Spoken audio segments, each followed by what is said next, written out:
Hello, and welcome to the blogging pod. When the head of the administration came forward and declared that Epstein files and so called client lists were nothing more than a hoax, it wasn't just a political statement, it was a disruption of fact. The declaration cast doubt on ongoing lawsuits, on survivor testimony, and on very real paper trails still working its way through the courts. It wasn't just dismissive, it was damaging.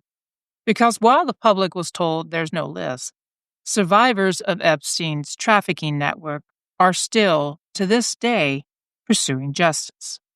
And much of that justice is tied directly to a man named Darren Indyke. So who is Darren Indyke? He wasn't just Epstein's attorney. He was the man behind the curtain, the one who made Epstein's money move, who set up the shell companies, who managed the payment, who kept the financial gears turning while the abuse continued for years. For decades, he quietly worked in the background, helping Epstein purchase real estate, shuffle money through offshore accounts, and structure financial entities that ultimately supported and protected the trafficking operation.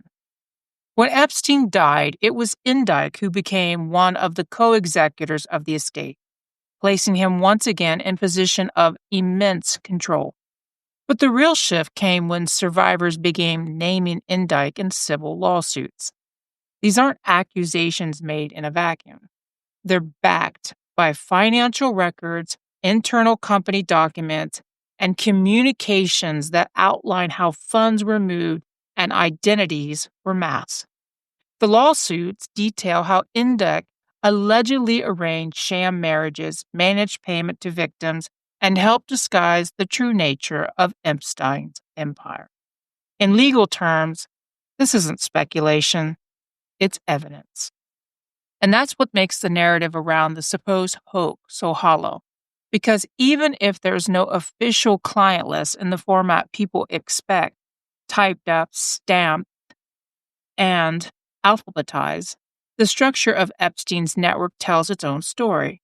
The emails, the company filings, the LLCs formed for obscure reasons, and the payouts that match survivor accounts. All of this builds a clear framework, and Darren Indyke is one of the few people who had eyes on all of it. As of now, lawsuits against him are still active. They are survived dismissal attempts and are moving forward in federal court. These aren't ghosts of a scandal, they're living legal cases backed by documents and survivor testimony. And yet the public is being told that none of it is real, that it's all fiction, that there's nothing left to uncover. But that's not the truth. The truth is that survivors are still fighting, not only for justice, but for recognition that what happened to them was real, and that the people who built the system enabling it all are still being held accountable, even if only in slow, grinding march of a civil court.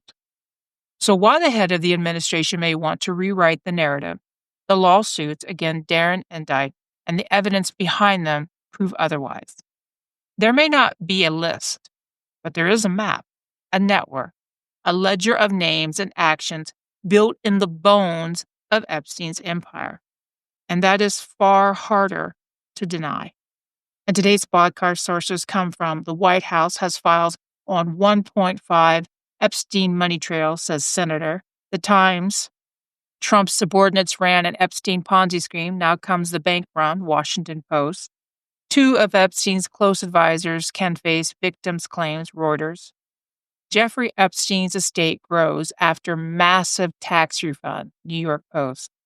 Virginia Island AG sues Epstein estate attorney Darren Indyke, ABC News. Thank you for listening. Until next time, bye-bye for now.